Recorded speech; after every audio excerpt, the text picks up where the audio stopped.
I'll head down to Akuna Bay and check out the rest of the sunset. And then from then on, I'm just going to do laps and laps of Akuna Bay, Cottage Point, West Head Road, because I actually haven't seen a wild snake since I think it was February 2023, and that was a golden crown snake. And it's pretty hard to call yourself bloody Aussie wild if you're not finding anything, you know, wild or wildlife wise. So I'm really excited to find some critters. It's been too long, and I think my last wild snake was actually a golden crown snake. So I'm hoping for a diamond python or a death adder or something a little bit more extravagant than what I found last time. But fingers crossed, mate, fingers crossed. Alrighty, how bloody good is this? I've been here for like 20 minutes and I've already found myself my first bandy of the night. And that's actually my first bandy in about 3 years, mind you. Now, you guys are probably wondering, Locks, mate, what's going on with the stick? He's only a mildly venomous snake. The answer to that is, honestly, my immune system's absolutely cooked at the moment. Like, I was in bed after a wasp sting. So it's better to be safe than sorry. I'd rather be out here doing it than not doing it. And as the saying actually goes, I'd rather die on my feet than live on my knees. So here I am doing what I love doing, regardless of whether it's going to affect me negatively. So that's a beautiful snake. Now, to those of you guys who didn't know anything about the bandy, these guys are snake specialists. So they come out here on warm, humid nights, and they actually come out here looking for blind snakes. Now, blind snakes leave behind a scent trail, and the bandy flickers his tongue and he follows those scent trails until he can slurp himself down a couple of blind snakes.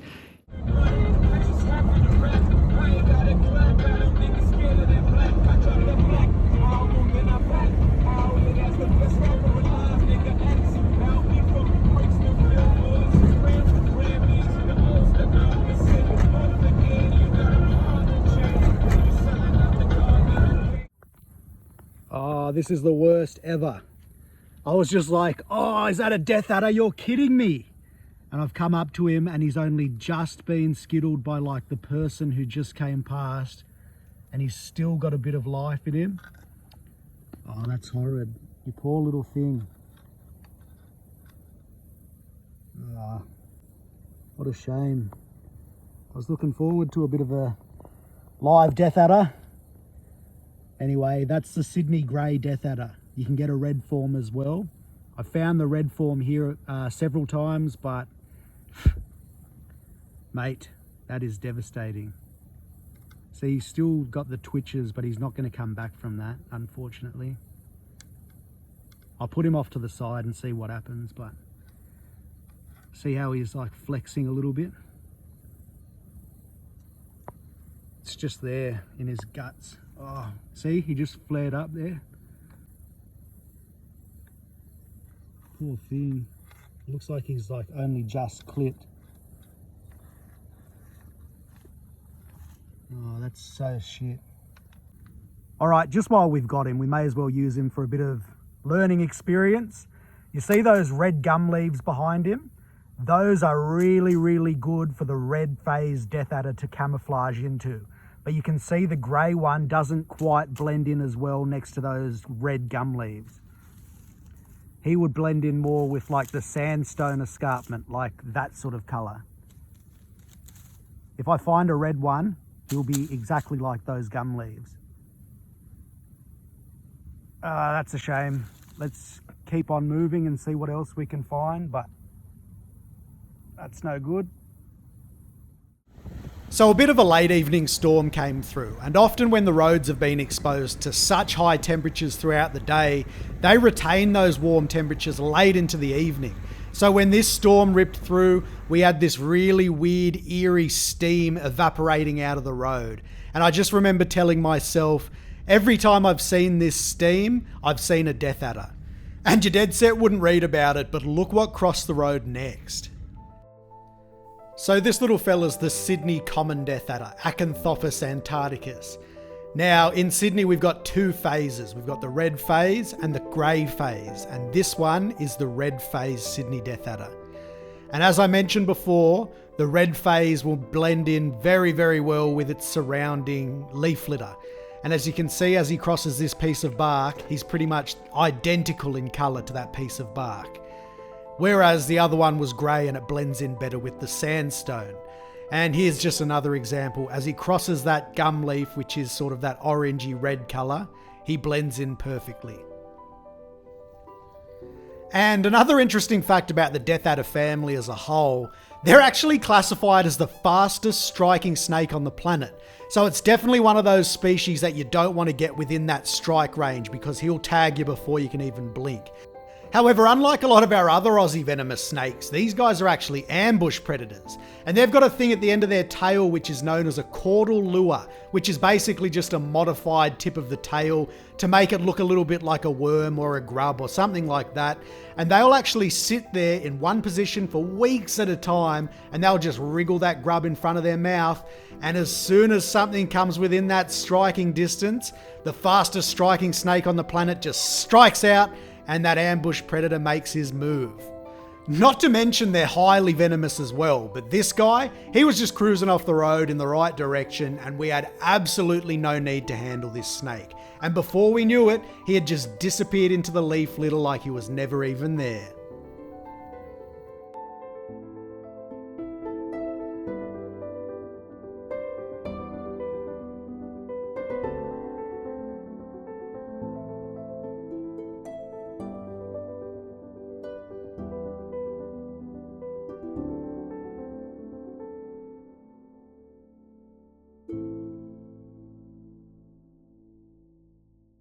And this is just a prime example as to why you really need to slow down when you're driving at night, especially when you're driving through forested areas and national parks. I mean, this is just a little brush-tailed possum sort of navigating his way through the night, using the road as his own runway, and this is one of the lucky ones.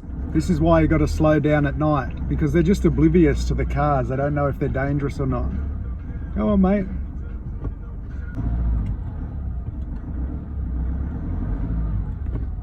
Literally just next to him and he's not moving. Come on.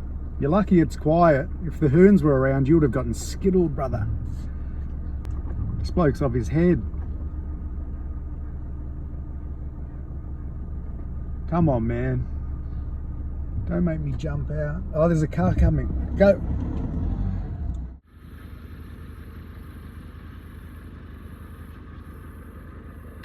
Are you eating one of your friends, mate? What the fuck? You've lost the plot, brother. All right, so it's getting a little bit later at night now. I think it's around 11:15, and the temperature's actually done really well to sort of maintain itself at around, 24, 25 degrees.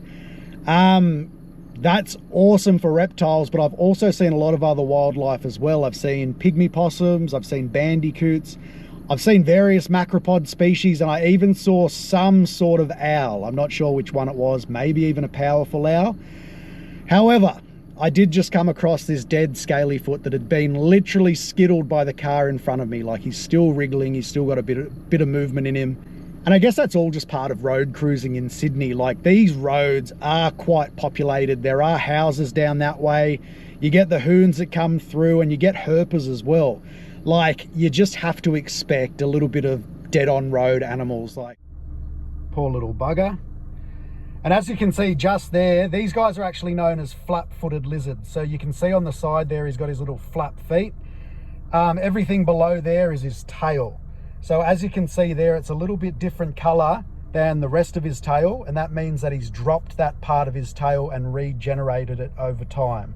So he can actually lose everything from below those flap feet. There's no organs or anything inside that, and he can drop that piece of tail and grow the whole thing back, and it's just going to be a slightly different color to the rest of his body. But this one is not going to be growing back anything because it looks like he got skittled on his head. Poor little thing. I guess a positive to take away from this one, it's going to be like a big spaghetti string for some sort of bird of prey or goanna out there. So as long as you move him off to the side of the road so no animals get skittled eating him off the center of the road, that's the best we can do. So that's the common scalyfoot. I wish I could show you a live one, but maybe, just maybe, in the next hour or so, we might come up with some more, diamond pythons, death adders, tiger snakes, who knows what's on the cards. Just a bit of an unpleasant one tonight. This guy just got cleaned up right before I got here. I'm just checking his pouch. Oh, no, we're all good. That's a shame, poor little thing. As you can see, very, very fresh. He was just lying there, but you got to get him off the road. Finally, a diamond python. How bloody good, right in a good spot too. Come on, off the road, buddy. Yes, I know.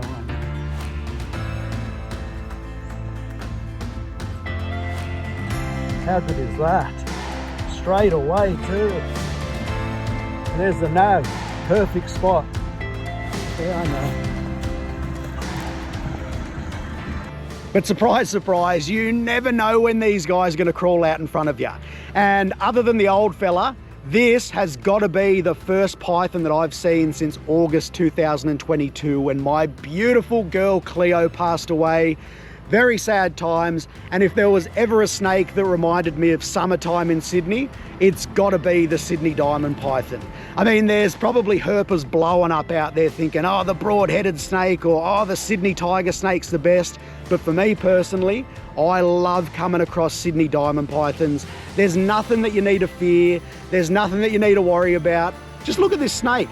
This is a wild snake, and it's just sitting on me warming up off my body heat, which is another problem with these guys, because it's just another reason you need to be really vigilant at night.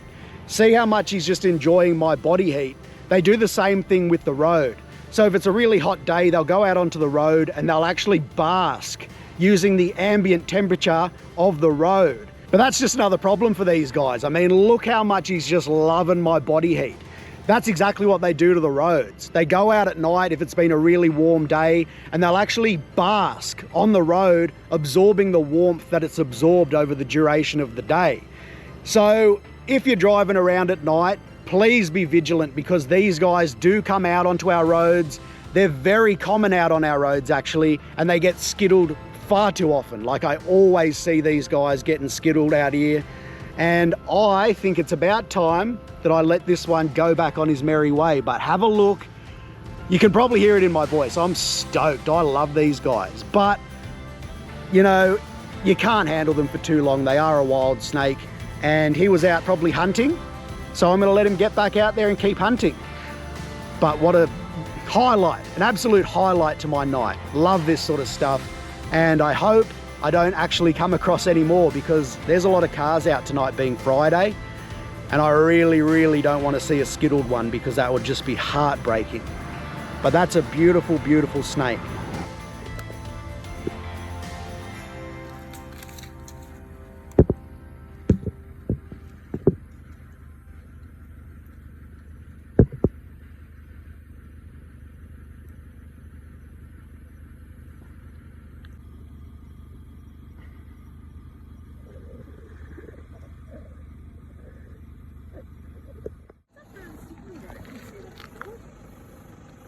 Are you guys on the hunt for adders as well?